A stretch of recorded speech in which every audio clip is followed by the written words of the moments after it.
Hello Hungary, hello Budapest, hello fellow Europeans and American friends. Thank you so much for having me. Allow me to skip formalities for a moment and dive right into a subject that is not so cheerful, but very, very necessary to discuss. Let me walk you through the past 7 days in Europe. This week in Stockholm, 3 elderly women in their 70s were stabbed in broad daylight on the streets. In London, 4 people were stabbed in a time span of just 42 hours. In Paris, hundreds of African migrants took to the street to riot. And in Brigalow, also in France, yet another church was burned down to the ground. And that, ladies and gentlemen, is just a few incidents in just a couple of days on our beautiful continent. But we all know that these incidents aren't incidents anymore. If there's one thing that's for sure, is that we know, and our governments also know, that there is a link between mass migration and crime. In the Dutch city of Dordrecht, something interesting happened the other day. They announced, and this is a small city in the Netherlands, in my home country, that a new asylum center will be put in that little town. And what did the municipality do? They said, we are going to offer citizens who live in the vicinity of this center 1,000 euros to take extra safety measures. Our new reality in Europe consists of frequent rapes, stabbings, killings, murders, shootings, even beheadings. But let me be clear about one thing. This did not used to happen before. This is a newly imported problem. Samuel P. Huntington predicted this over 25 years ago when he wrote, and I quote, "In the new world of mass migration, the most pervasive, important, and dangerous conflicts will not be between the social classes. They will not be between the rich and the poor. They will be between peoples belonging to different cultural entities.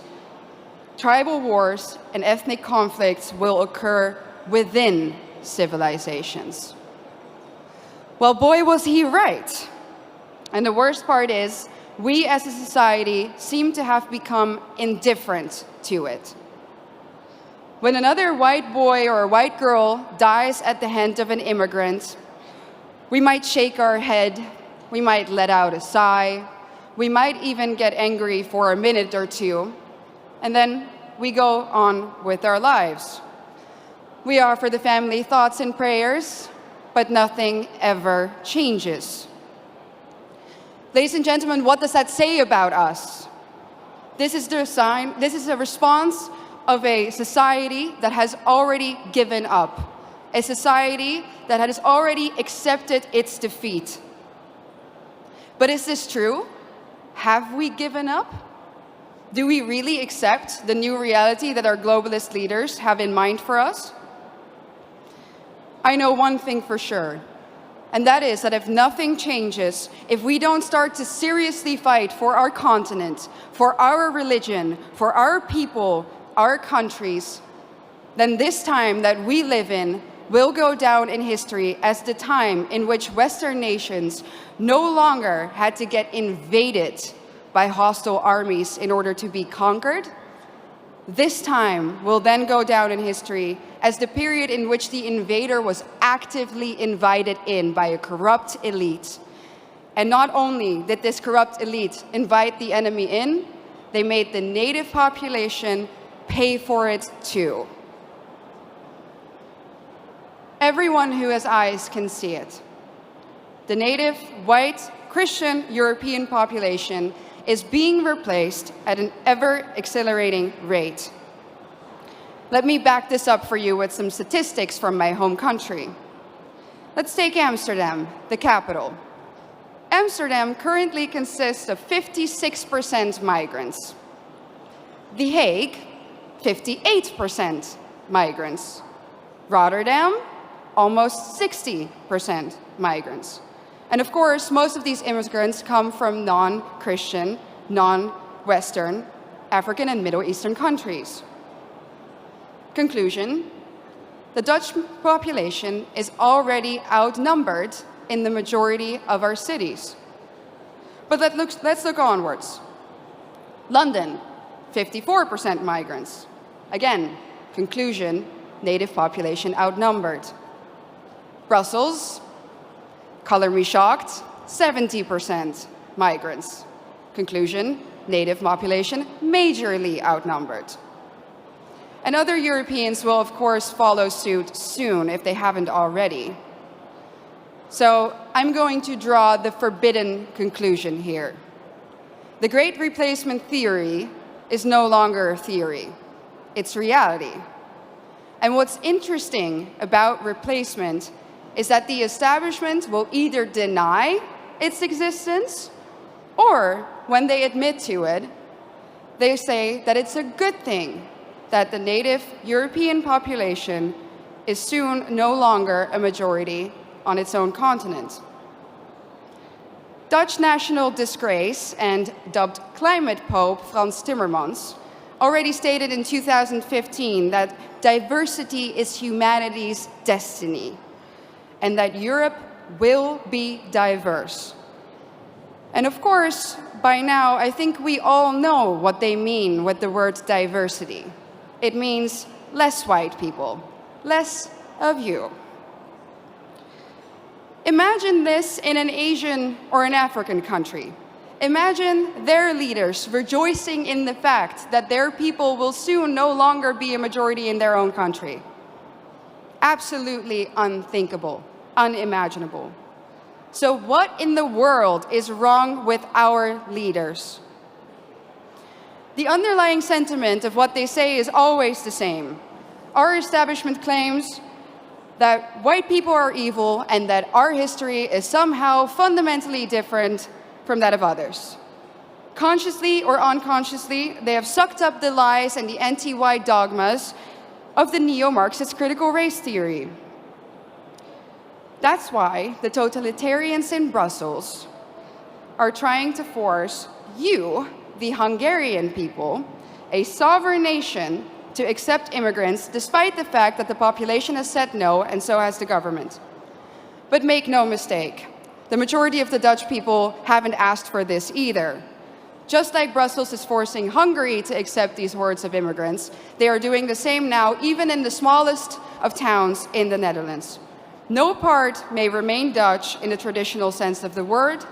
No part of Europe may remain European. And it's not difficult to understand why. If the old Europe still exists in certain places, then people will be able to compare the new Europe to the old, and newsflash, they will prefer the old. That's why the Eurocrats hate Hungary so much. And their message is clear. Our way of life, our Christian religion, our nations, they have to go, without exception. Their vision of the future is the neoliberal, unrecognizable Europe, where every city becomes kind of like Brussels. Ugly, dirty, unsafe, zero social cohesion, where the buildings are constantly under construction and they never ever seem to finish, and even when they do, the end result is uglier somehow than what they started with. And what are we left with? A permanent state of isolation, confusion, and disorientation. Ladies and gentlemen, welcome to the New World Order.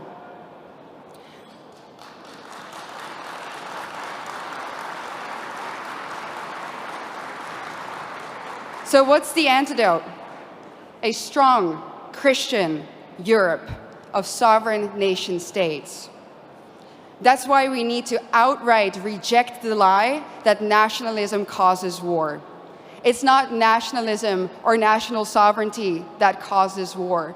It's expansionism. And where in Europe do we find that nowadays?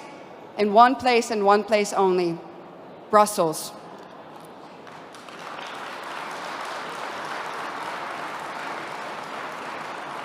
Isn't it funny how the same people who erode our national sovereignty and love to do it, give it all up to the Eurocrats there, that those people are now telling us that we need to spend billions and billions of euros on the national sovereignty of Ukraine? It's a joke, honestly, and it's a pretty sick, expensive, and dangerous joke. During a recent interview, I got asked by an interviewer, do you think that you ever go too far? Do you think that you're ever too radical? I thought about it for a second, and I said, no. No, I don't think I go too far. Truth be told, ladies and gentlemen, I think we in Europe do not go far enough.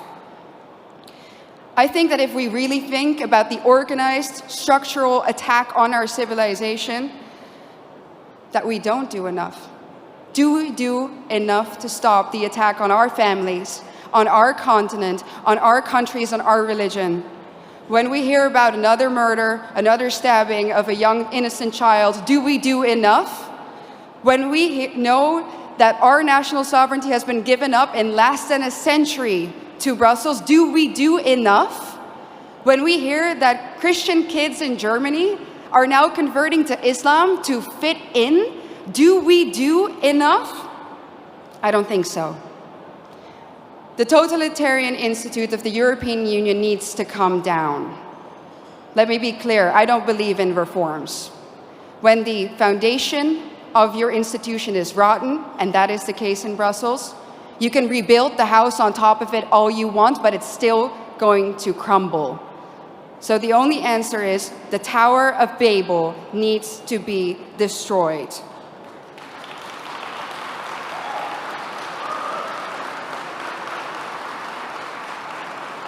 Ladies and gentlemen, we are the daughters and sons of the greatest nations on earth.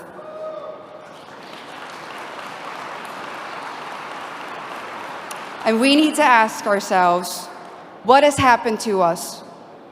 Where do we come from?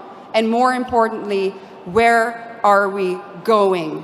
Our elites have declared a war on us, and now it is time for us to put on the full armor of God, fight back, and win.